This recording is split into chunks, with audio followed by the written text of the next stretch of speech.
Ladies and gentlemen, the President of the United States.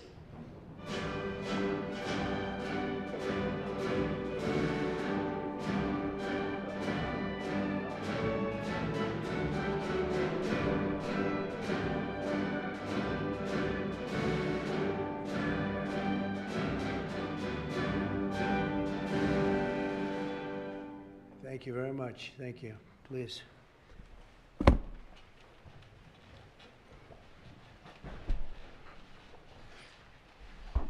It's a great honor to have all my friends here. It's like old home week. What a job you're doing. And thank you very much for that.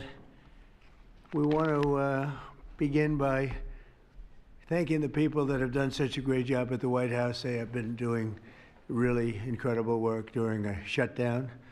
I don't even know if they're supposed to be working, but they wouldn't miss a day. So I just want to thank everybody for that very much. And we're here today to discuss a sweeping, unprecedented, and historically successful operation that my administration has carried out in recent weeks to arrest, prosecute, and permanently remove members of foreign drug cartels from American soil. And the people gathered around this table are the ones that are doing it, and in this room. Some of them sitting a little behind. Some of them, I'm surprised, are not actually at the table. You people should be very insulted by that. But you've done a great job back there. On my first day in office earlier this year, I signed an executive order to officially designate the drug cartels and savage transnational gangs as foreign terrorist organizations. It was my honor to do so. And on that same day, I also signed an order directing the creation of the Homeland Security Task Force to bring together all federal, state, and local partners to achieve the national policy goal of eliminating the cartel presence in America once and for all. And the results are, and it's early, and the results are spectacular. Led by ICE and the FBI, this task force includes the Department of Justice, the Department of War, DHS, the intelligence community, ATF, the DEA, the U.S. Marshals, and the state and local agencies in every part of our country. Other than that, we don't include too many people. That's a hell of a group, isn't it, huh? When you think of it, that's not a group you want against you. Certainly not at one time. In addition to the task force members, we're pleased to be joined by representatives of law enforcement at every level, the highest level, actually, but every level, including National President of the Fraternal Order of Police, Patrick Yos. Where's Patrick? Patrick, thank you, Patrick. Thank you for the endorsement, too. That really hit it off. I would have gotten 98% anyway, but it was still good to have your endorsement. Thank you, Patrick. I don't forget those things. President of the National Sheriff's Association, Chris West. Chris? Thank you, Chris, very much. Great. Good job. Major Cities Chief Association Executive Director Laura Cooper. Laura, thank you, Laura, very much. Major County Sheriffs of America Executive Director Megan Noland. Megan, thank you.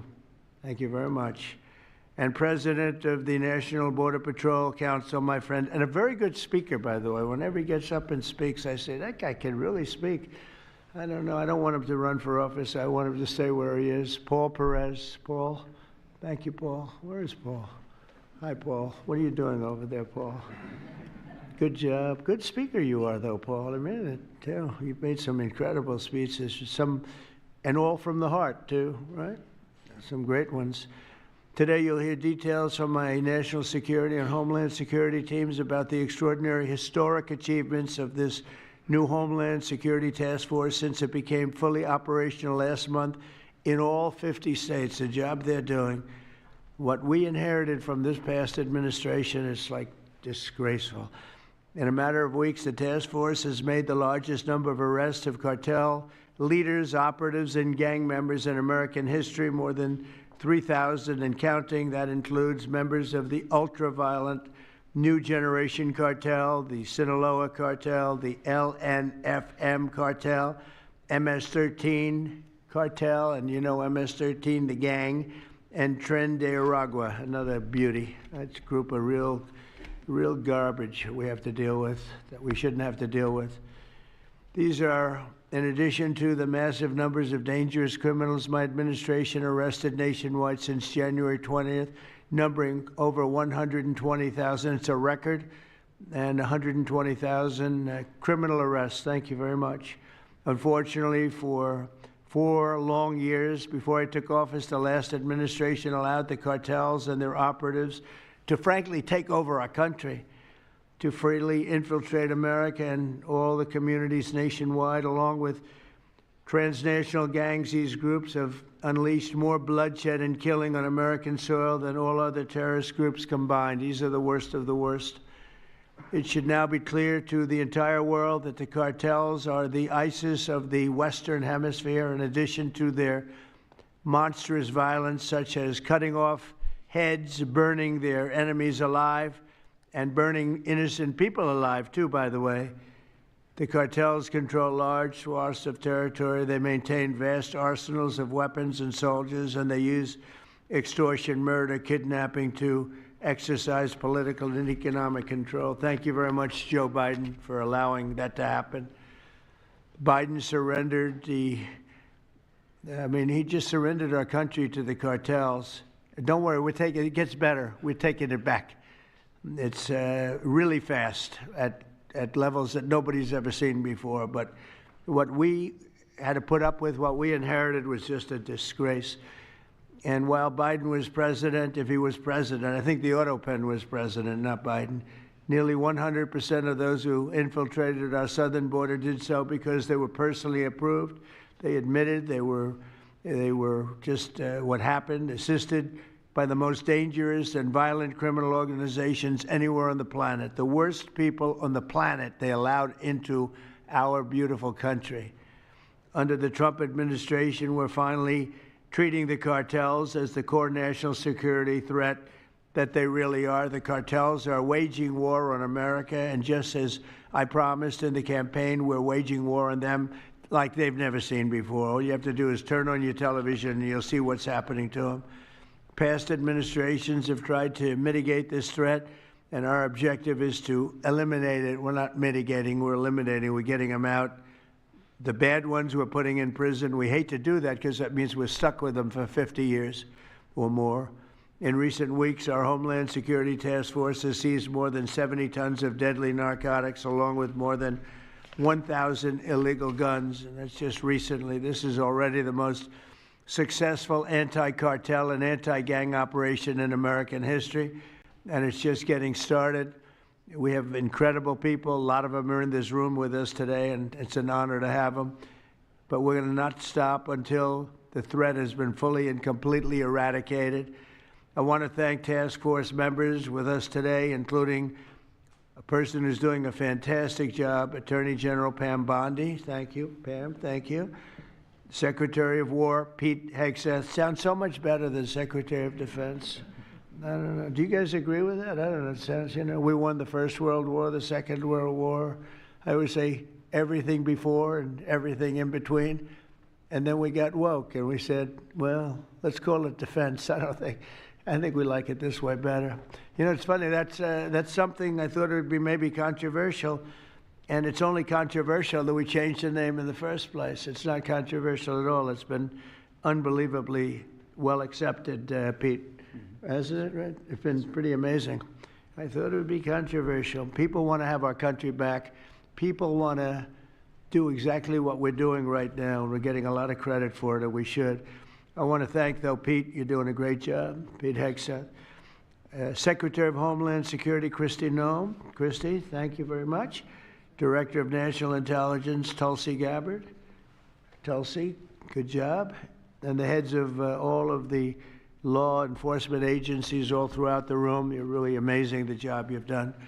To provide additional details on our mission, I would like also to ask General Bondi to say a few words, followed by Secretary Noem, Secretary Hegseth, Director Gabbard, Homeland Security Advisor Stephen Miller. Stephen, you're such a superstar, Stephen. They called Stephen the other day a very bad name, and I said, you should sue them, Stephen. I think he will. I hope he does. FBI Director Kash Patel and Deputy Attorney General Todd Blanche. And I just want to say it's an honor, the job we're doing, and these people are doing absolutely incredible. I'll just add a couple of things. In Memphis, as you know, where the numbers are down in half already, and it's only been about 2 weeks. You're doing a fantastic job there. Thank you. Incredible. Nobody thought it was possible. It was really it was a very sick city. It was horrible what happened there. People would go from, if you're on the board of FedEx, they would ride you 1 block to the hotel. They said you couldn't walk it because it was too dangerous.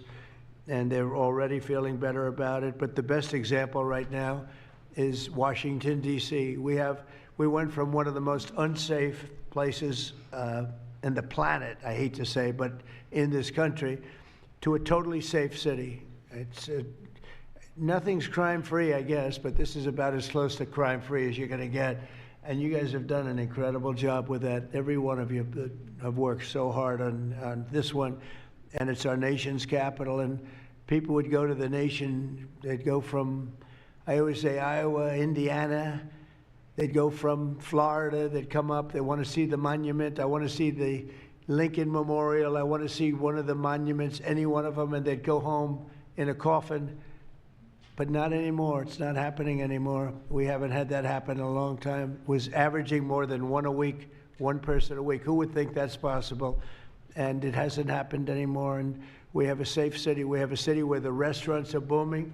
People are going out. Nobody's being mugged, hit over the head with a baseball bat. None of the stuff is gone. We took out 1,700 criminals, many of them career criminals, many of them given to us by Joe Biden and his ridiculous open borders policy. They came in from jails from all over the world, not just South America, from all over the world. Jails, they came in from mental institutions and insane asylums all over the world, drug dealers, and we got them the hell out of here. They're either that, or if they're so bad, as I said before, we put them in jail because we can't take a chance that they come back. But I want to just say that Washington, D.C. is such an example of what could be done. And now the same thing's happening in Memphis. We're just halfway through the process, and already the numbers are far superior, far better than what we would have thought at this time. And Chicago, I just saw the number. Last week, it was last weekend, 4 were murdered, 11 were shot. And then I have this guy Pritzker's very weak governor. Let me be nice. I'm going to be very nice. He's extremely weak. He's pathetic. I have Pritzker get up and say how great they're doing in Chicago. They're doing very poorly. So 4 were murdered, 11 were shot. I would say, and that was not a bad week for him. Okay, that was not a bad week. He's had somewhere 18 or 19 were murdered. And you know what his excuse was? Yeah, but that was a long weekend. Okay, can you believe it? He said that was a long weekend. He's bad. And the mayor is worse. I mean, that mayor is worse. Low IQ, very low IQ. And we don't need low IQ people. We need people that are going to take care. And I love Chicago, and I love those beautiful women, black women, beautiful women wearing MAGA hats. And they're all over the place in Chicago. They want protection. They don't care if it's the National Guard, if it's the Army, Navy, Coast Guard, Marines. They'll take Space Force, okay? Space Force, send them in. They just don't want to be mugged, killed, raped, shot in the head, and we stop it. So we're going to be given a very special, we're going to give Chicago very special care. As you probably know, maybe you heard, we were going to do a big surge in San Francisco, but I got a great call from some incredible people, some friends of mine, very successful people. Mark, who's, everybody knows him, and Jensen, everybody knows Jensen, NVIDIA, and others called me from San Francisco. And they said, we're working really, really hard with the mayor, and we're making progress. Would it be possible for you to hold off the surge? And I had 4 or 5 calls, and I think they're making progress of their own. That would be the greatest. I mean, if they could do that, that'd be great. And they have great competence in those people. I mean, incredible competence, some of the smartest business leaders. And they're working very well with the police department. They're doing a good job. So we are holding off that surge, everybody, and we're going to let them see if they can do it. I said, I think we can do it much faster. I know we can do it faster. I think we can do it better than anybody. We can take criminals out that they're not going to know about, and probably they don't have the legal authority maybe to do what we can. But I'm okay with it, and we're going to let San Francisco, has the potential to be, it was a great, great city, has the potential very quickly to be a great city again. And these are the companies that are there that are all working, and those are the people that asked me, could you do away with the surge, and let's see how it works. And we'll do that. If we need to, we'll do it. But it's possible that we won't need to, and we will be focusing on other places like Chicago. And we'll have Chicago taken care of very quickly. But just remember, 11 people shot, 4 people murdered, okay? And that was this weekend, and that was Chicago. And then you'll see Pritzker get up and talk about, well, we have it under control. They don't have it under control. Just the opposite, it's getting worse. So we'll take care of, as soon as we give the go-ahead, which is all I have to do is give the go-ahead. We won the big court case the other day on the National Guard. That was a good case. Same thing with Portland, speaking of that, because that's where we won it. But, I mean, I looked the other night, Saturday night, Portland is like burning to the ground, and these people are saying it's just friendly stuff. The whole place is burning to the ground. So we'll take care of that one. That's like an insurrection more than it is anything else. That's crazy. Portland's crazy. And then you listen to these radical left people talking about it's really okay. You're seeing things. You're really seeing things. So we're going to take care of Chicago. We're going to take care of Portland. We're going to take care of Memphis. We're proud of D.C. There's nothing to take care of anymore, but we're not going to let it ever go bad. It's never going to happen again, our nation's capital. And with that, I'm just going to tell you that Pam Bondi has done a fantastic job. And Pam, would you say a few words, please? Thank you, President Trump, and thank you for your leadership. And this is all about collaboration. And around this table, I'm looking around this table, we all work so well together. I don't think another administration in our nation's history has worked so well together. We talk constantly, Secretary Noem, Tulsi, Pete, constantly, but also all of our agencies working hand in hand, and that's why this is so successful. And these people around this table are working 7 days a week, 24 hours a day, even though the Democrats have tried to shut down the government. Terry Cole, I'm laughing because you're around the clock, you're all over the world. Director Patel, you're unstoppable, what you're doing around this country. Gowdy Serralta, U.S. Marshal, Rob Sakata and Dan Driscoll wearing your ATF hats. Rob, I was on the texting, Todd Blanche and I were on texting you at 1 a.m. on cases. I mean, that's how committed all of these people are to just keeping all of our citizens safe. And that's what it's all about. And this project is the brainchild of Stephen Miller. And you are doing so much to keep our citizens safe, our kids safe, and get these drugs off our streets. Like the mayor of San Francisco and I are going to be meeting on fentanyl in a few weeks and working hand in hand on that. Secretary Noem spoke to him. But the results of this last month have been historic. As the president said, in the last month, think about this, 3,200, more than 3,200 violent gangs and drug dealers have been taken off the streets. Off the streets. Now, Director Patel and all of these agencies have also been working so hard on getting the leadership. But we are getting all the gang members off the streets and the drug dealers, Sinaloa, CJNG, MS-13, and more, TDA. 91 tons of drugs have been seized as a result of this task force. We tried to put this in perspective for you. This would be filling 4 18-wheelers. 4, all the drugs just in the last month that have been taken off the streets. 58,000 kilos of cocaine. Think about a big backyard swimming pool. That would fill 1.5 swimming pools. Just the powder cocaine that has been removed, saving lives this last month, thanks to all of these people around the table. 2,300 kilos of fentanyl powder and 2.1 million fentanyl pills off the streets. And as the president said, more than 1,000 illegal guns. The Biden administration was, for way too long, all of these great law enforcement officers surrounding the table were not able to do their jobs. What they've said is now they've been uncuffed. They can do their jobs now. We've been watching transnational gangs grow in our country, become organized, set up infrastructure in all of our states, but no longer under President Trump. We are destroying the infrastructure, and we're no longer on defense. All of these great men and women are on offense, so they better get ready. We're dismantling the cartels, and we are taking the leaders into custody and all of the gangs. We are going to supercharge this work. This is not a pilot program. This is permanent. We are here to stay. And Secretary Hegseth, we couldn't do this without you and the Department of War. Thank you all so much for everything you're doing around this table, working tirelessly. And President Trump, thank you for giving them the ability to do it. Thank you very much. Thank you. Mr. President, since the year 2000, we have lost over 1 million Americans to drugs, to overdoses, to these cartels that have proliferated that kind of a disease on our people and have gone to war with our next generation of Americans.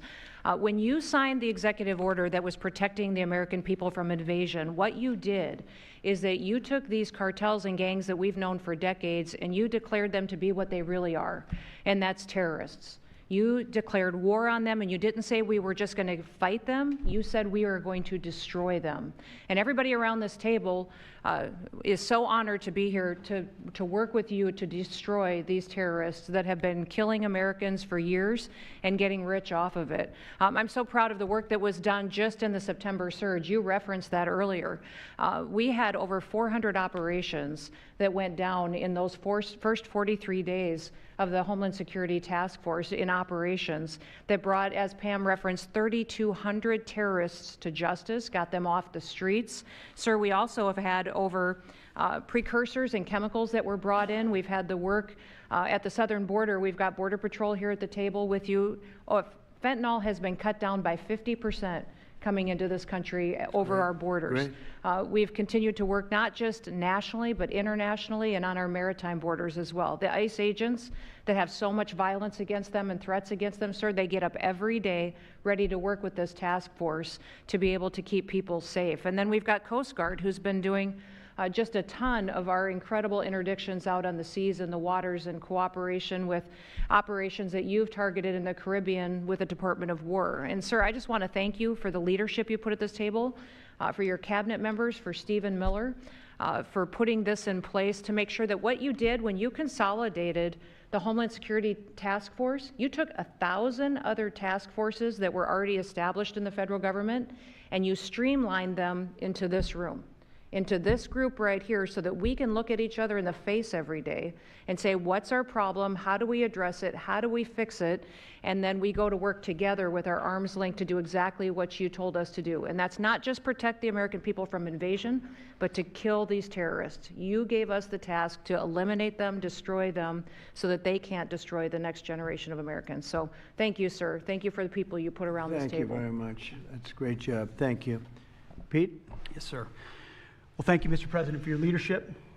Chief, likewise, Tulsi and Todd and Dan and Pam and Christy and Stephen and Cash. I mean, I could go around the table. From the Department of War, we are thankful and grateful for the incredible effort that your agencies put in. And we could not be more proud to stand shoulder to shoulder with you, not superficially, not kind of over here, but front and center on the Homeland Security Task Force, right there with you. Because our department has spent over 2 decades defending other homelands, and we're very proud to be defending our own. And if you talk to the troops down, say, on the southwest border, Mr. President, morale is sky high and continues to be, because they're proud to be defending their own communities, their own state, and their own country. So when that executive order was signed, the mission was clear: protecting the American people against invasion. And so the Department of War went straight to the southwest border. We still have 10,000 troops there. We have national defense areas. We're standing alongside the Border Patrol, and we've locked that border down, 100% control of the southwest border. You stopped the invasion.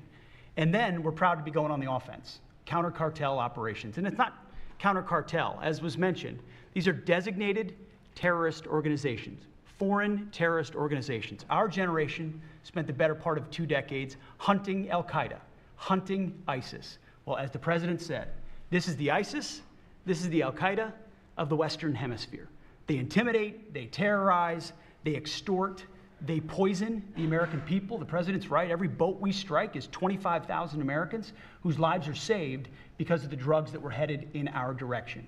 So our message to these foreign terrorist organizations is we will treat you like we have treated Al-Qaeda. We will find you, we will map your networks, we will hunt you down, and we will kill you. And you've seen that evidence in the maritime domain, whether it's in the Caribbean or in the Pacific with the last 2 strikes. We know exactly who these people are. We know what networks they work with, what foreign terrorist organizations they're a part of. We know where they're going, where they originated from, what they're carrying. And they know we know. And that will soon start to change the calculus of these boats. So the critique of this is, of course, as often is the case, wrong. We know our authorities. It's locked tight. And we're going to treat them like foreign terrorist organizations on the offense. So the Department of War is not going to degrade or just simply arrest. We're going to defeat and destroy these terrorist organizations to defend the homeland on behalf of the American people, making the jobs of law enforcement safer in the process, making the communities of Americans safer in the process. We think it's a very core mission of the Department of War, and we're proud to be here, Mr. President. Thank you very much, Pete. Thank you. Tulsi, please. Yes, thank you, Mr. President. The key reason that you are hearing about these incredible effects is, number one, the team that you've assembled here and the leadership and the tone that you have set, first and foremost, about keeping the American people safe.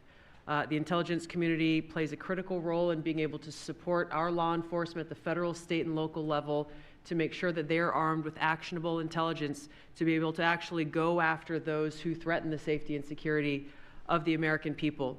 Mr. President, under your leadership, for the first time, there is a newly created National Intelligence Fusion Cell at the Office of the Director of National Intelligence, National Counterterrorism, that has a very simple purpose: to make sure that we have two-way intelligence sharing of actionable information between the intelligence community and law enforcement. I want to talk briefly about 3 successes that we've had just here in the last few weeks, Mr. President, through the success of this interagency fusion cell. Just this last week, our National Counterterrorism Center supported, through actionable intelligence to both U.S. law enforcement as well as Mexican law enforcement, the arrest of a Sinaloa cartel boss, El Plato, in Juarez, Mexico, as well as his top 3 money launderers.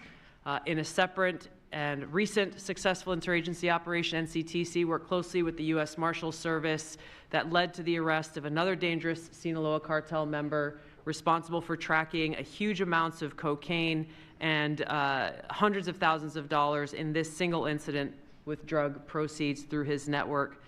And I'll say the last example I'll share is probably the most insidious, was providing intelligence to the Mexican law enforcement that led to the arrest of a CJNG cartel-affiliated baby trafficker called La Diabla. Her whole money-making operation was centered around luring pregnant women, performing illegal C-sections, harvesting organs, and selling newborn babies. Mr. President, it's your leadership that has made all of this possible. I can tell you, in the midst of this government shutdown, our folks, like everyone around this table, are working 24/7 without pay and eager to get after this because they believe in your leadership and the mission that you have presented to them. Thank you, Mr. President. I'll hand this off to Homeland Security Advisor Stephen Miller, the leader of this task force. Let me just say, Mr. President, that this country was going to die without you. This country was going to actually die without you. That's what we were facing in 2024. We've been invaded for 4 years. Our communities were sinking. Our public safety had gone to zero. Cartels were running entire communities. Sex trafficking, child trafficking, labor trafficking was out of control. Overdoses were out of control. The cartels were claiming more and more territory. City services were buckling. This was a country on the verge of dying, and you alone saved it. And when you stepped forward originally in 2016, you started the movement to make America great again, and that means make America great again in every way, and that means safety and prosperity and peace and freedom from cartels and crime and gangs. And your vision and your leadership in declaring war on the drug cartels is the single most successful public safety initiative in American history. And I need the media to understand what President Trump has done. People have been talking about drug cartels for longer than I've been alive. And everyone has just taken for granted that they can't be touched or stopped. They're too big, they're too powerful, they're too evil, they're too murderous. They can operate with impunity. And in just 9 months, President Trump is the only American leader, not just in our lifetimes, but ever, to actually take the fight to the drug cartels, to actually seek their eradication. And it is happening. And so while the Democrats are shutting the government down and fighting for free health care for illegal aliens, look at what President Trump has assembled here. He's assembled a team under his vision, direction, and leadership that is saving hundreds of thousands of lives. Hundreds of thousands of lives. And only President Trump could have done this. And I will say one last thing, which is that his courage has been an inspiration to everyone else in this room. There are people in this room, I'm looking at, for example, at Todd Lyons, who have been relentlessly doxxed and harassed and threatened. But when they see President Trump's courage, what he's been through for 10 years to save America, when they came after his family, his businesses, his safety, his freedom, everyone at this table knows we can give whatever it takes to get the mission done. So President Trump, thank you for your leadership, your boldness, your courage, and your vision. We're honored to serve underneath you. Well, I want to thank you, Stephen. And I have to say that, I've been making the rounds. I'm leaving tomorrow for some very big meetings, including with the president of China, where I think we're going to come out very well, and everyone's going to be very happy. But everybody said the same thing. A year ago, we had a dead country. We were a dead country. We really were, in a lot of ways, not just this. We were dead as doornails on this, but we were a country that was in serious trouble and beyond that. And we have the hottest country anywhere in the world right now. The whole world is talking about it. We have the hottest country anywhere in the world. We're going to clear up this crime in our cities. We can do it quickly, too. They showed how quickly we could do it in D.C. It was a real bad place. It was a real mess. Dirty, filthy, disgusting, graffiti all over the place, tents on every ounce of parks that we had. Just disgusting.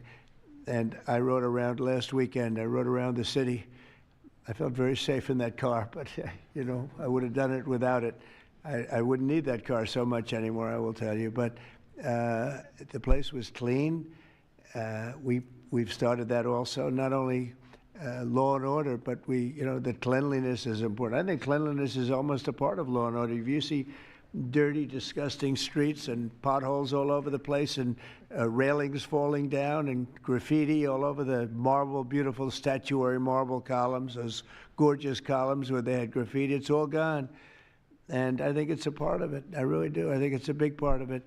But we have a city that we can be proud of. We're going to be that way with every city we have. That's why with San Francisco, I wish them luck, but we could do it so much faster. I told the mayor, I love what you're doing. I respect it, and I respect the people that are doing it. They're the biggest people in the country. They're the biggest people in the world. A lot of the high tech. Some people like them, some people don't, but they're smart, and they want to do it. And I said, I am so honored to let you do it, and if it doesn't work out, we'll do it for you very quickly. But I just want to thank the people around this table are amazing. Cash, please go ahead. Mr. President, I'll just keep it short, but I think what the media should realize is the amount of courage it takes to do this. And you led that mission. You led it during your campaign, and you brought it to the American people. I think the media should focus on some of these numbers the Attorney General just riled off. Those aren't numbers, those are lives. Lives saved by the millions. Enough enough fentanyl to kill over 200 million Americans, gone, evaporated off our streets permanently. Your vision to safeguard American freedoms and our children and our future is the most courageous thing I've ever seen a president of the United States ever do. And your ability to marshal it out in 8 months, these statistics would have taken other administrations decades.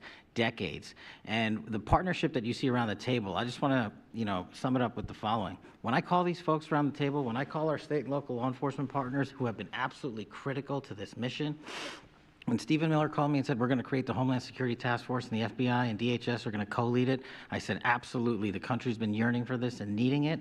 And the one thing I see different than any other administration is when I call these people, they pick up. I don't get a voicemail. When I make an ask, they answer, and the same is true. And so the FBI is playing a pivotal role in your administration in helping lead out this mission, and Stephen's vision has finally come to life. And instead of attacking the people at this table, maybe the media should go out there and talk to the lives that have been saved forever. and the communities that have been safeguarded, because it takes courage to do that. It takes courage to implement that plan, and it takes a president and President Trump to put a leadership team like this together. We are actual friends, and I know the media doesn't want to call us that, but we do that. We do hang out. We do work together. It's a 24/7, 365 mission that doesn't turn off, Mr. President. And as Stephen said, we're inspired by your leadership, and this country's thankful for these 8 months, and I can't wait to see what the next 4 years looks like. Thank you very much. Thanks, Cascio. Great job. Todd, please. Thank you, Mr. President. The number that I think matters, over 3,266 terrorists have been taken off the streets in 2 months. And for each of those arrests, there's anywhere from between 4 to 20 law enforcement agents, federal, state, and local, executing those arrests. And that means every one of them are putting their lives on the line to make these arrests, to make our communities safer. And so what I will say to them is thank you, but also what I will say to them is that to the extent that there are politicians, as recently as today, suggesting they are doing something wrong. We have governors, district attorneys, mayors, and even congresswomen suggesting that our federal law enforcement and the state and local law enforcement that are helping them are doing something wrong. That is disgusting and something that we will not tolerate. That every day Attorney General Bondi and I talk with all of our partners, making sure that they know that if any one of our federal agents, our state or local agents working under the HSTF banner are even touched by any of these terrorists or rioters, they will be prosecuted to the fullest extent of the law. When politicians aid these terrorists by trying to give them comfort or protection or suggesting that somehow our men and women are doing the wrong thing, same problem. We will not tolerate it, Mr. President. So thank you to all of our state and local men and women that are helping us, and our federal law enforcement officers that are literally putting their lives on the line every single day. We will always protect you. Thank you, Mr. President. Thank you very much, Todd. A really good job you're doing, too. Thank you. Any questions maybe pertaining? Mr. President. How about pertaining to this for a little while? And whoa. Would you have any questions of these incredible people? Mr. President. Mr. President. Yeah, go ahead, please. Go ahead. Thank you. Mr. President, thank you. Good to see you. If I could just ask both of you, including Secretary Hegseth, there's reporting the U.S. just sent B-1 bombers near Venezuela to ramp up some military pressure there. Is that accurate, and can you tell us more about that mission? No, it's not accurate. No, it's false. But we're not happy with Venezuela for a lot of reasons, drugs being one of them, but also they've been sending their prisoners into our country for years under the Biden administration. Not anymore. We have a closed border. We had actually nobody for the last 4 months, I guess 5 months. They say they report nothing. They report zero. I don't know if that can be possible, but we'll accept it, right, fellas? But we have closed borders. We have people coming into our country, but they only come in legally. We have the strongest borders we've ever had. We might have the strongest borders of almost any nation right now. And that's a big difference from what it was 2 years ago when everybody was pouring in. But we're very unhappy with Venezuela because of what they've done. They've emptied their prisons into our country. Nobody can do that. Only a stupid person would have accepted it. And that's what we had running our country, very stupid people. So we're not happy with Venezuela, I will tell you. Yeah. Mr. President. Mr. President, thank you, President Trump. Go ahead. You okay? Yes. On fentanyl. We're going to lose Sorry him. about that. On fentanyl, we have President some Trump. good medical help right over. That's all right. On fentanyl, according to CDC data, nearly 330,000 Americans died over the past 5 years from fentanyl. That's 1 in every 1,000 Americans who died. It's more than that, but that's all right. Yes, it's I more. know you think it's even more. I'll be discussing that with President Yes, Xi. so that's actually my question. I figured it was. I was wondering, since it mostly comes from China and has caused such carnage in the U.S., Yeah. what are you going to say to convey the seriousness? And also a second question for you or Secretary Hegseth. Is there any evidence that China is now smuggling fentanyl through Venezuela to bypass U.S. and Mexican port controls? They are doing that, yes. But they are paying right now a 20% tariff because of fentanyl. That's billions and billions of dollars that they're paying. We're actually, on November 1st, the tariff on China goes to 157%. which is record-setting territory. And we don't want that because it's not sustainable for them. They can't sustain that. We don't want them to have to go through that. So I'm meeting with President Xi, and I would say we have some big issues, like with the farmers and various other things, but the first question I'm going to be asking him about is fentanyl. And if you think about it, they make $100 million. Think of this. They make $100 million selling fentanyl into our country, $100 million. They lose $100 billion with the 20% tariff. So it's not a good business proposition. It's $100 billion approximately that they have to pay. It's a big penalty to make $100 million. So I think they want to do something. They want to put it on the list. It's on the list. It's one of the things we're talking about, and I'm putting it right at the front of the list. So they pay a very big penalty for doing that, and I don't think they want to be doing it. And we'll see what happens at the end of next week, because I'll be meeting next week, as you know, along with we're stopping in Malaysia, we're stopping in South Korea, we're stopping in Japan. I'm meeting with President Xi actually in South Korea. So it'll be the first thing on the list. Yeah, please. Yes, Mr. President. Mr. President. On the drug boats, sir, has there been any discussion about capturing one so that you can show the amount of narcotics? We know everything about them. Yeah, Jennifer. We know everything about them. We know where they're coming from, who they're coming with, generally who's in the boat. I'll let Pete discuss it a little bit, but they have incredible intelligence. And, you know, usually when you see 5 engines, I've never even seen that before, but when you see 5 engines on a boat going about 65 miles an hour, loaded up with white powder in silver cases, generally speaking, that's not a good sign. They're not going fishing, right? And you don't see any fishing rods, right? So, Pete, I'll let you discuss that a little bit, please. Well, yes, sir. Likewise, generally you don't see fishing in submarines either, sir. So the U.S. military, as I mentioned, nobody better in the world at mapping networks, identifying who's connected to who, inside terrorist organizations. It's just the media is used to hearing that when it pertains to Afghanistan and Iraq and ISIS and Al-Qaeda. But if you reframe how you understand the world in our own hemisphere, that's exactly what these foreign terrorist organizations are. And so we will track them, we will map them, we will network them, and we will hunt them and kill them because they're trying to and they are killing and poisoning the American people. And inside that, we have all the license necessary, all the authorities necessary to take these kinetic strikes, and we'll continue to take them. And we've been, you know, just to add, because I think it's important, we've been capturing them for years. You know, it's not like, gee, let's capture one. We've been doing that for years, for 25 years we've been doing it. Not at a level like we're doing it now, I mean, just with the hits we're hitting, but we have much more intensity than any administration's ever had. But we've been capturing these boats for years, and they get back into the system, and they do it again and again and again, and they don't fear that. They have no fear. The thing I can tell you right now, it's very hard to find any floating vessel right now on the Pacific or in the Gulf, and I would like to call it by its official name, the Gulf of America, another little triumph of the Trump administration. I said for years, I said, why do we call it the Gulf of Mexico? It's 93%, the shoreline is 93% ours. So I never understood that. So I made that change. I never realized how easy that was going to be, other than, I guess, AP fought us in court, and the judge said, but that's the name.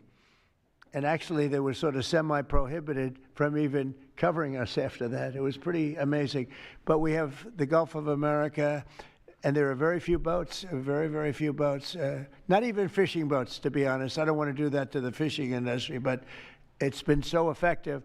And our sea drugs, as they call them, they use the term sea drugs, the drugs coming in by sea, are like 5% of what they were a year ago, less than 5%. So now they're coming in by land, and even the land is concerned, because I told them that's going to be next. You know, the land is going to be next, and we may go to the Senate, we may go to the, you know, Congress and tell them about it, but I can't imagine they'd have any problem with it. I think, in fact, while we're here, I think it's a good idea, Pete. You go to Congress, you tell them about it. What are they going to do? Say, gee, we don't want to stop drugs pouring in. They're killing 300,000 people a year. I think that's the real number, 300,000 people a year. So between that and my discussion with President Xi, I think we're we have never made progress like we've made. The sea drugs are almost dead, and they can't come in that fast from the land. And the land drugs are much more dangerous for them. It's going to be much more dangerous. You'll be seeing that soon. So that's the way it is. Yeah. Go ahead, please. Yeah, go ahead, please. With the glasses, go ahead. Thank you, Mr. President. Good. I wanted to ask, what's your reaction to Representative Dan Goldman calling on NYPD to arrest ICE agents who he says are acting illegally? He says they are illegally assaulting people and illegally detaining people at immigration courts in New York. Well, you know, I know Dan, and Dan's a loser. You understand. He's a guy that doesn't have what it takes. He's been trying so hard, and they're exhausted. I mean, it's so ridiculous, right? A suggestion like that. So, you know, they're just trying so hard, and it's not working. They've even now started imitating me, of all people. They want to imitate me, and they start using foul language, but they use too much of it. You know, you can't use the F word 7 times in one sentence. It doesn't work. It might work once every 7 news conferences, but you can't do it. You can't do it 7 times in one sentence. So I don't know. They're really they're in big trouble. That party. Go ahead. Mr. President. Some alleged smugglers have survived some of these recent strikes and been sent back to their home country. If they're terrorists, why not just arrest and detain them? Go ahead. 2 points on that. First, when I served in Iraq in 2005 and 2006, we used to, in sort of a gallows humor way, talk about the Iraqi catch and release program, the reality that we would catch a lot of people, hand them over, and then they would be recycled back through, and we'd have to recapture them or attack them again. And that's why changing the dynamic and actually taking kinetic strikes on these boats ought change the psychology of these foreign terrorist organizations. To those 2 that survived the shot on the semi-submersible, think again, compared to Iraq and Afghanistan, the vast majority of people that we captured on the battlefield, we handed over to the home country. Did we always like how it shaped out? Sometimes we did, sometimes we did not. But 99% would go to the Afghan authorities or the Iraqi authorities. So in this case, those 2, they were treated by American medics and handed immediately over to their countries where they came from, hopefully to face prosecution, which is a very standard way of handling something like this. And you'll do that with future survivors, anyone else who survived? We've got protocol of how we'll handle it. Not that guy. He's so hopeless. Go ahead. Go ahead. Yesterday, there was a vote at the Knesset on annexing the West Bank. Do you see it as a challenge to your peace efforts? Could you say that louder, please? Yes, yesterday there was a vote at the Knesset in Israel on annexing the West Bank. Do you see it as a challenge to your peace efforts? Will you answer that, please? Because I cannot understand the words you're saying. Where are you from? Where are you from? You're from France. Beautiful accent, but we can't understand what you're saying. Huh? She said a vote at the Knesset on the West Bank. The West Bank is, don't worry about the West Bank. Israel's not going to do anything with the West Bank, okay? Don't worry about it. Is that your question? They're not going to do anything with the West Bank. Don't worry about it. Israel's doing very well. They're not going to do anything with it. Yeah, please, go ahead. Thank you, President Trump. Are there any safeguards in place to protect Americans from fentanyl and cartels when you leave office in 2028? Any protocols that could be put in place in case a future administration comes in that wants open borders? And I also have a question for the Secretary of War as well after your answer, Well, the if that's biggest okay. thing we can do is make sure they don't come in, because open borders, they would destroy. It's amazing that our country is even surviving with what we went through, coming in by the millions and coming in from the wrong places. You know, I know all these people that run these countries, and they're smart. They're very street smart, and they're not sending their best, you know. They're not sending, they're taking them out of their prisons and their mental institutions, as I say over and over again. They're the drug dealers. They're the drug addicts. They're people that don't work. I mean, the best of them are people that don't work. They don't work. They're on welfare, their form of welfare, which is tiny. You know what their form of welfare? They give you a piece of paper. They give you nothing. But they want people that work. They don't let those people come out because they want those people. You know, they cherish those people. Those are the people that make their country run. They give us all of the people that don't work and are murderers. 11,843 murderers came in. 11,800, many of them committed, more than 50% committed more than one murder. Now, why do we want them? Why would Biden and that group of thugs that he had working for him, why would they accept these people? Why would he accept? Nobody understands it. You know, they say maybe they wanted the vote, but I did great with the Hispanic vote, but these are people from all over the world. Why would they do it? So one question, no matter what I do, I can't, you always like to know the opponent. You have an opponent. What are they getting at? And usually you can. Why would they allow 20 million, maybe 25 million people into this country, almost all of which, but most of which should not have been allowed into our country? It's one of the great enigmas. What they've done to this country should never be forgotten. In history, should never, ever be forgotten. And now it looks like we're going to have a communist mayor in New York. That'll be a lot of fun. But remember this. They have to go through the White House. Yeah, please, go ahead. Today you pardoned the founder of Binance. Can you explain why you chose to pardon him? And did it have anything to do with his involvement in your Which one? Who is that? The founder of Binance. He has an involvement in your own family's crypto one, business. yes. I believe we're talking about the same person because I do pardon a lot of people. I don't know. He was recommended by a lot of people. A lot of people say that, are you talking about the crypto person? A lot of people say that he wasn't guilty of anything. He served 4 months in jail, and they say that he was not guilty of anything, that what he did, well, you don't know much about crypto. You know nothing about nothing, you fake news. But let me just tell you that he was somebody that, as I was told, I don't know him. I don't believe I've ever met him. But I've been told by a lot of support. He had a lot of support. And they said that what he did is not even a crime. It wasn't a crime, that he was persecuted by the Biden administration. And so I gave him a pardon at the request of a lot of very good people. Mr. President. Yeah, please. Yes, Daniel. President, thank you so much. This is the kind of question I like. Yeah, right here. the numbers from this task force are jaw-dropping. I wanted to know, this is a question for you and both Stephen, since it was said this is your brainchild. What are the lessons to be learned from the success of the task force, and what are your continued goals with this task force now that you have about 3 years left? Well, the best thing we have going is we have such talent around this table. I could go over every one of these men and women, and we have unbelievable talent. They've got the naturals, you know, like somebody that hits a baseball or a golf ball or a, you know, that you see more, it's more evident. It's beautiful because it's sports. You can tell somebody right away, are they good or are they not? These people are the most talented people at what they do.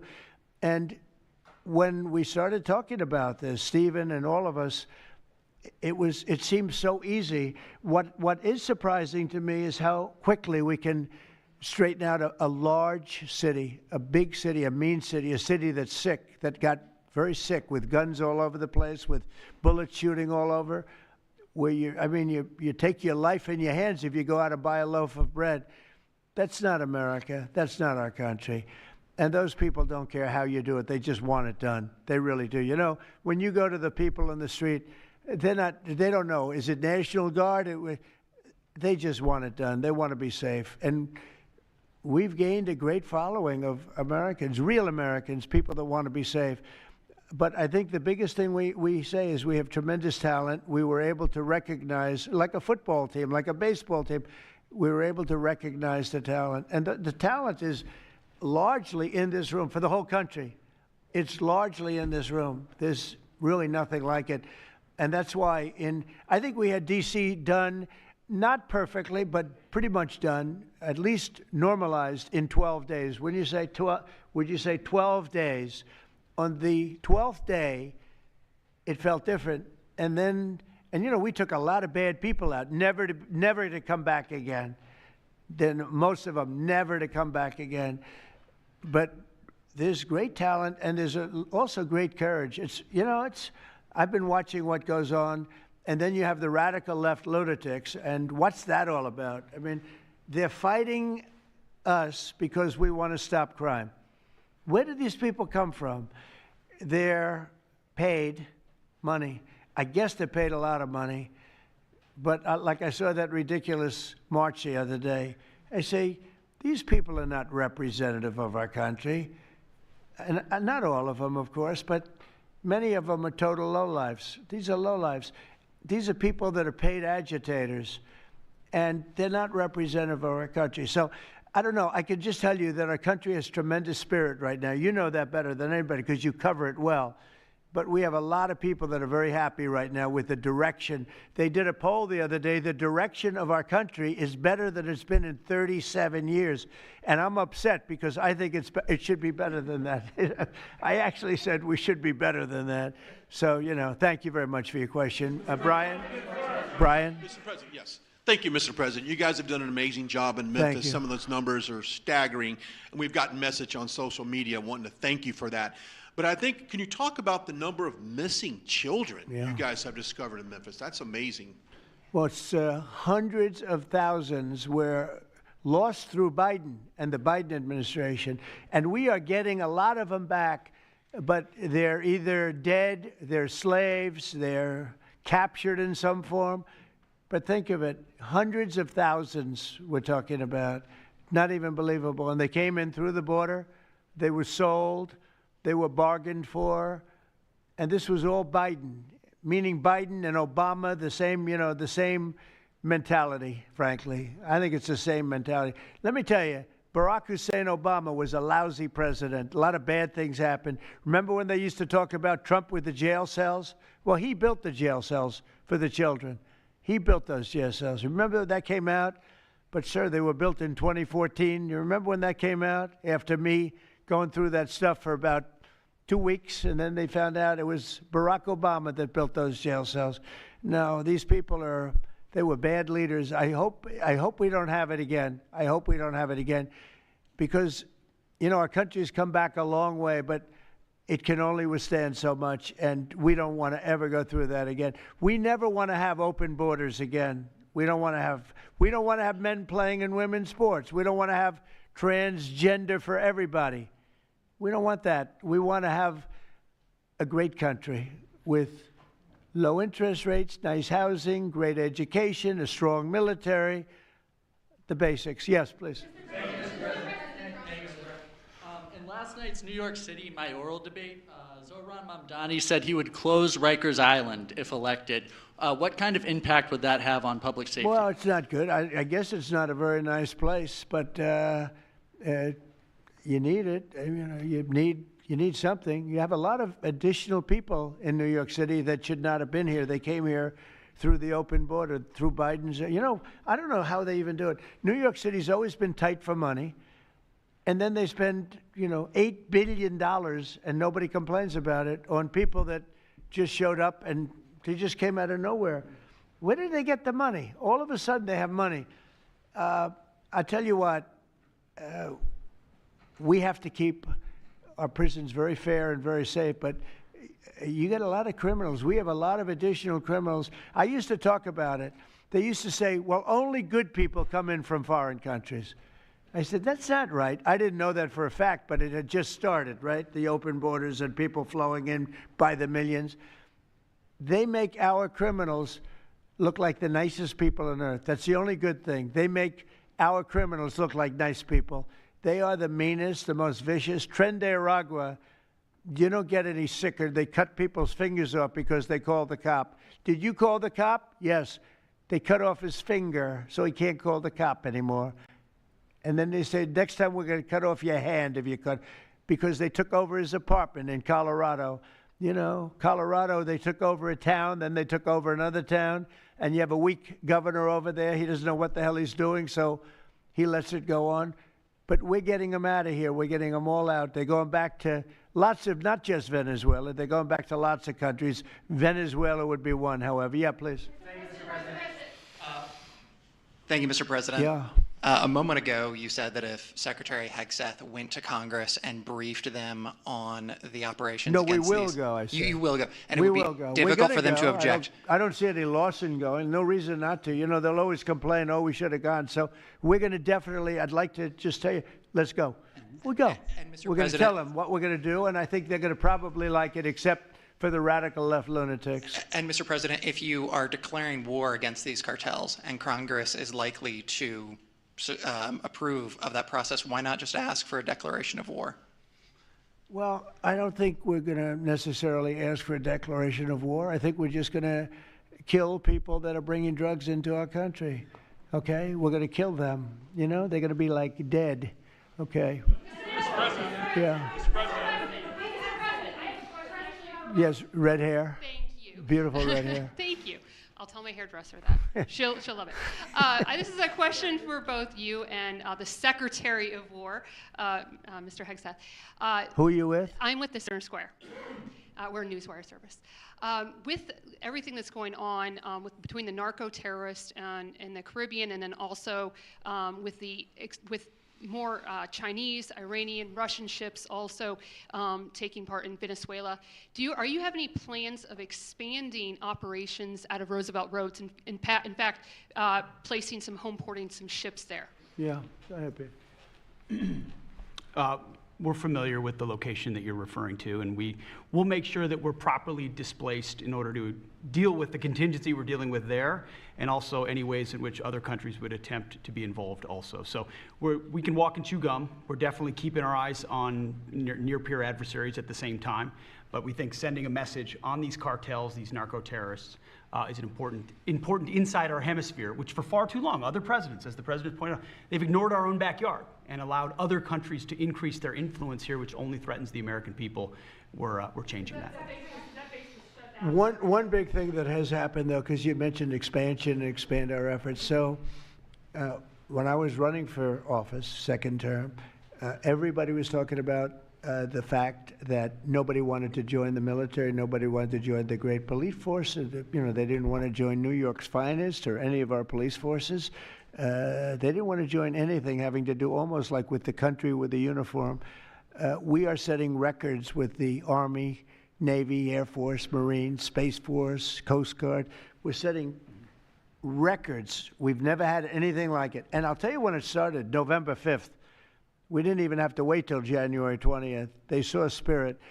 And now we have people coming in that are, it's unbelievable. And if we wanted to increase our military force, if we wanted to increase any one of these, including police forces, they can now get men. People didn't want to be policemen and women. They didn't want to be firemen and women. They didn't want to go into the military. We were having tremendous recruiting problems, and now we're setting records. We literally, last year at this time, you were doing stories that the recruitment was a disaster. We couldn't get men and women to go into the military. Now we have such an overabundance. We've never had, I mean, it's, as I understand it, it's like record-setting recruitment. This is in less than a year. It's been amazing. So this is a good time to expand if we want to do it. And I think we should. I think we should. And we probably will. Yeah, please. Yeah. Blue. A couple questions for you. First for you and Secretary Hegseth. Is the administration supportive of sending National Guardsmen to cities for the express purpose of aiding deportation and immigration enforcement efforts? To expand deportation efforts? Sending National Guardsmen to U.S. cities for the express purpose of aiding deportation and immigration enforcement efforts. What we've done so far is stand alongside federal law enforcement in every way, facilities and personnel, but also we have a great deal of lift inside the military. We're able to move assets in a way that no other aspect of the U.S. government can. And so where we can rapidly assist with mass deportations, we have been happy to do that. And then one more question, if I may. Is the administration at all supportive of potential measures to crack down or regulate or even ban apps that track ICE agents' locations? What do you mean by that? Like specific apps that are used to track the location of ICE agents? I guess we'll do that. I'm not a big app guy. I'm not into that too much. I think Pam might be it. Let's go. Yes. Give me a good answer there. Yes. These organizations, President Trump, are coming in and their apps to track our federal law enforcement officers, and it jeopardizes their lives, where they're going to be, their location. And we've actually been working really well with the tech companies who have been cooperating because they don't want our law enforcement officers to get injured. So yes. Well, I mean, I see it with ICE, where they're having, you know, where they define where they live, who they are.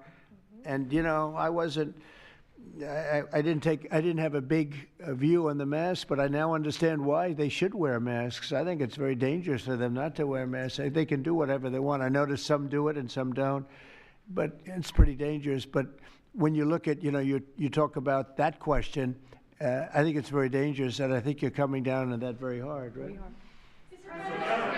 Yeah, please. Sir, Mr. President. Go ahead. Thank you, sir. When you were running for re-election in 2024, you released a video statement where you made this exact promise to show no mercy on the cartels and employ every military asset necessary to combat them. In that same video, you also said that you plan to expose all the bribes and corruptions with politicians and the cartels. We're doing that. Has your we're task trying to force do been that. looking into that in American politicians? Yeah, where the money's coming from. Because you see it. Like even that garbage deal they had this weekend, which was embarrassing to them, and the crowds were the crowds were not big. Those crowds were not big at all. But when you look at signs, and they're all made beautifully, the yellow signs, I saw the yellows, the blues, but they're all made professionally in a printing shop, looks like on Madison Avenue someplace. Some guy is paying for all that stuff. And we don't mind protest. Protest is a good thing. I protest. I'm always protesting, right? But when you see some of these people are going crazy. They're going crazy because they're getting paid. Because there's no reason for them to be going crazy. But you watch some of them, and they're professional agitators, and we are finding out who's paying them. Yeah, we have a lot of information about who they are. You're going to be very surprised when you find out. And I have a question for Secretary Hegseth.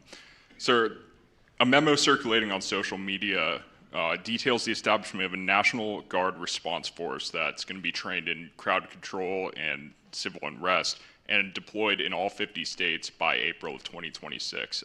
Can you verify the authenticity of that memo, and do you have any more information on the operations? I'm not going to answer particulars on something that may be in the planning process, but we definitely do have multiple layers of National Guard response forces, whether it's in each state, whether it's regionally, whether it's Title 10 active duty, whether it's Washington, D.C. We've got a lot of different ways that constitutionally and legally we can employ Title 10 and Title 32 forces, and we will do so when necessary.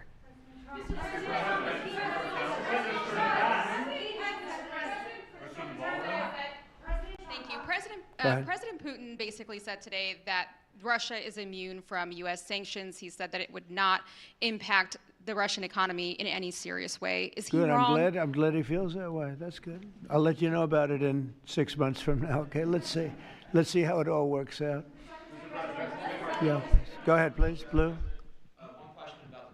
One about the shutdown. I'm Taylor Poplars with Spectrum News. The same day you established this task force back on January 20th was the same day you pardoned the January 6th defendants. Yeah, very proud of that. Yeah. Just last weekend, one of them was charged with allegedly threatening to kill House Minority Leader Hakeem Jeffries. And a big theme of this task force has been allowing law enforcement to do their job and holding accountable people who go after law enforcement. Do you worry that your actions back on day one undermine what this task force is trying to accomplish? No, you have thousands of people that we're dealing with, and if one goes haywire, look at what this guy in Virginia said, where he wanted to kill his opponent. He's going to kill his opponent. He's going to kill his opponent's children and I think wife, and he continues to run. And the Democrats continue. He's running for Attorney General in Virginia. Look what he said. So now, do you think all Democrats should be prohibited from living anymore? I mean, think of what he said. He's going to kill his opponent, and he's going to kill the children of his opponent, and I think the wife. I said, this guy's sick. That is a sick guy. And how do you vote for somebody like that? But I don't view that every Democrat would say that, because not every Democrat would say that. So you can't, you could have one person, but I don't know of the incident. I can say we're very proud of what we did. We had the courage to do something that should have been done. The problem, sometimes the Republicans are too nice. They're a very nice party. The Democrats play a much dirtier fight. It's amazing. You go after dirty cops like Comey, and you go after, these are dirty cops. Letitia James is a dirty cop. You go after these people, and they say how horrible you are, and yet I got indicted 5 times and impeached twice. Nobody says anything about that. They say, they actually said the other day, he's trying to indict somebody. I got indicted 4 or 5 times, Todd, maybe more than that. Yeah, I think you could say 87 times if you really think about it, right? With the charges, a bunch of phony guys, but nobody says anything about that. But they mentioned it the other way. No, the Democrats play a very dirty game. It's all they're good at. They're good at a couple of things: cheating on elections and playing very dirty. And they have one good trait: they stick together. They stick together. They stick together through the worst policies that anybody's ever seen. It's unbelievable how they stick together. And I respect them for sticking together, but it's a dead party because their policies are no good. Okay. Brian, we'll do a few more and we'll go home. Wonderful. Everybody's going to go home. I'm going back to the Oval Office, however. Speaking of Democrats, there's a report that there's a grand jury on Adam Schiff for apparent mortgage fraud. If he is indicted, should he step down as a U.S. Senator? Well, you know, I'm not going to comment on that. I will just say Adam Schiff is one of the lowest forms of scum I've ever dealt with in politics. He's a horrible human being, very dishonest person. I have no idea what's going on. You tell me that he's going to be indicted. I don't know. You could ask Pam. I don't know if she could say it. Probably you are allowed to say it, but I wouldn't know about that. I can only tell you he's a very bad, I think he's actually a sick person. Do you want to talk about that? We're not going to comment on any grand jury that's open. We can't legally. I don't know. By the way, I hope it's true, but I don't know anything about it. Yeah, please. Oh, millions of dollars, yeah. Well, I also give, I give a lot of money to the White House. The White House is, as you know, I give my salary, and I usually like to steer to the White House because this house was a little bit abandoned. First of all, for 4 years, you had a guy walking around that didn't know where the hell he was. And this house was not taken care of the way it was supposed to be. I take very good care of property. I was very good at that. And you'll notice the floors downstairs. I paid for them. Marble, the most beautiful marble you've ever seen. The white floors down in the palm room, which they look like they came out of, I don't want to lose because they're big supporters of mine, Home Depot. So I'm not going to say bad, but they did come out of a box from Home Depot about 30 years ago. They were all broken, but now they have the most beautiful floors, the most beautiful lights and chandeliers. I think most of you, Brian, you've seen that, right? Yes. How beautiful is that? And I take care of it. So I spend millions of dollars on this building, taking care of it. It was not properly maintained, and now it's starting to gleam like it should. It should really gleam, and you should go down and visit the Presidential Walk of Fame. Have you seen it? It's quite good. I'm sure that a lot of people coming to the White House, it's hot. It's very hot, but it's really a tribute to the presidents, past presidents of our country. Yeah, please. Mr. President. Yeah, behind you, please. Yeah, go ahead. Thank Go you. ahead. So on Monday, a question for you as well as Secretary Noem. On Monday, Mayor Karen Bass of LA and Representative Robert Garcia, they held a press conference and they called for an investigation into DHS, accusing them of unlawfully arresting U.S. citizens and racially profiling and only arresting people because, in Robert Garcia's words, they look like me. He's a Hispanic individual. Do you have a response to that? Are you asking me that question? You as well as Secretary Noem. They are arresting bad criminals, and they're really good at it, too. I look at the numbers, they always like to say that, oh, you're arresting this and that.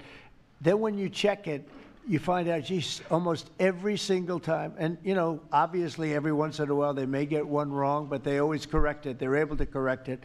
But they are arresting really bad people. They're arresting people that kill, people that would cut your throat and not even care about it. These are brave people, and it's very dangerous. And if they go even a little bit too far, they get into trouble, which is a shame. I protect them, but they get into trouble.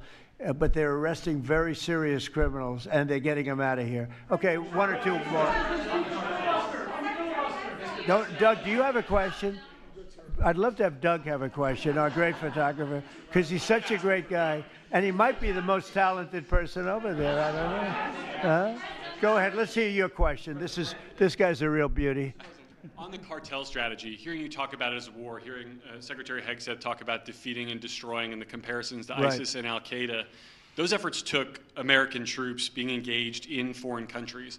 Do you think that's ultimately where this is headed with the cartels, having American troops in countries like Venezuela? No, the cartels are very bad. They have a lot of bad people coming in. They were interviewed recently, and they were asking people what their problem was, and one guy said, yes, I'm up for murder. Didn't know what he was saying, obviously. You know, I'm sure his lawyer was not thrilled with his statement, but no, they're rough people coming into those cartels. Those cartels are rough. You look at what happens, the trip up is horrible, especially for women. They're being killed, they're being raped at levels that nobody thought even possible. In my opening speech, I mentioned that, but in a very light way. I mentioned the word rape. Then I found out that you take a look at what happens in those cartels. It's horrible what's going on.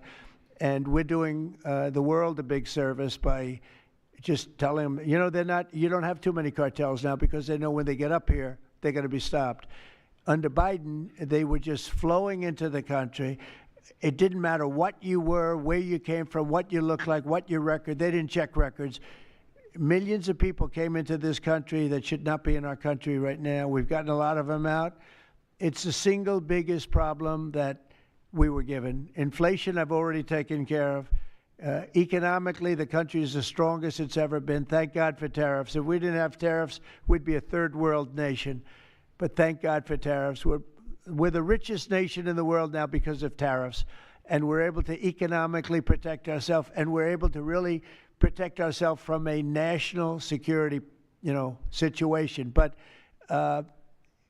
we have cartels that, somebody came up with the word cartel. I won't tell you who that person was, but you got a lot of bad people in the cartels. And you could look at a country like Mexico, and I really respect the president. I really respect a lot of the people over there, but a lot of the leadership. But they are in fear in their own country because those cartels are running those countries, okay? And that includes Colombia. Colombia is a drug den. It's a drug den, and it has been for a long time. You got a lousy leader over there right now, bad guy, a thug. But they make cocaine at levels that we've never seen before, and they sell it back into this, and they're not going to get away with it much longer. We're not going to put up with it much longer. Colombia is very bad. Mexico is run by the cartels. I have great respect for the president, a woman that I think is a tremendous woman. She's a very brave woman. But Mexico is run by the cartels, and we have to defend ourselves from that. Go ahead. Let's go with you. Go ahead. Let's listen to this beauty. Shutdown by the time you return from your trip to Asia? Do I expect to have it resolved by the time I return? I don't know. I said long ago we shouldn't have been in this problem. This was September 28th. It came due in Biden's regime, and before the election, September 28th, and they pushed it off into the future. And I was running when they did that. And when you're running, but I did say, what the hell are they doing? That and debt ceiling. They also pushed the debt ceiling past the election date, so that would mean the next president has it. But I did say that I think the Democrats have gone totally crazy, and you don't know what they're going to do because they don't care about the people. They don't. I really think they have no leadership. They have a lot of very low IQ people. Jasmine Crockett is a low IQ person. A lot of them are. I don't want to insult too many of them, but a lot of them are. They have no rudder. I don't think they know what they're doing right now. They've never done this before. They always agreed to go and, called an extension. Let's do an extension and talk. Even today, look at what happened today. They don't want to pay the people that have worked. And, this was supposed to be this was a test. And they wouldn't pay the people that have been working. They said, no, we don't want to pay them. This is all the Democrats. Now, all we need is 5 Democrats. And I know a lot of Democrats that are saying they're more than 5. Probably not that many more than 5, but they're more than 5. And all we need is like 5 Democrat votes so we open our country again. Sad, though, we have the greatest economy in our history. We have the highest stock market. All these things are rocking. We will have by the end of my first year more than $20 trillion of investment. The all-time record is $3 trillion. I think it's China. We're going to have $20 or $21 trillion. We've never had anything like it coming in because of tariffs. The money pouring into our country, the plants that are opening, AI, automobiles, everything. And the Democrats want to close our country. They're really, they say deranged. They suffer. I guess it's Trump derangement syndrome, which I think is going down now as an official condition by the doctors. I think they get paid extra money if they handle it because it's more difficult to handle than a normal mental disease. But you know what? They really should approve an extension, get the country back to work, get the people paid. And, you know, it's very simple. You just don't know what's going on. There's something wrong with them. Yeah, it's sad, actually. Have you raised the full $300 million needed to fund your? Have you raised the full $300 million needed to fund your ballroom? And how much specifically are you donating to this construction raised, project? I think $350 million. All donor money and money that we put up. We've raised. It's going to be. It's going to cost right in the neighborhood of $300 million. It's been expanded and made absolutely. It'll be the most beautiful ballroom anywhere in the world, I think. And how much specifically are you donating to it personally? How much am I donating? I won't be able to tell you until I finish, but I'll donate whatever's needed. I'll tell you that. Do I have a name for the? I won't get into that now. Yeah, go ahead, please. In the next couple of days, a lot of Americans are going to go without their first full paychecks. Federal workers. By the way, a friend of mine, talking about donors, a friend of mine, a man that's great. I'm not going to use his name unless he lets me do it. Susie can tell you about this, but he called us the other day and he said, I'd like to contribute any shortfall you have because of the Democrat shutdown. I'd like to personally contribute any shortfall you have with the military because I love the military and I love the country. And any shortfall, if there's a shortfall, I'll contribute it. And today he sent us a check for $130 million. I would love to tell you he doesn't really want the recognition, if you want to know the truth. But he gave us a check for $130 million, which was sort of a shortfall, yeah. And that's going to go to the military, yeah. Is that the correct number? $130 million. That's what I call a patriot. Okay. Thank you very much, everybody. Thank you. Thank you.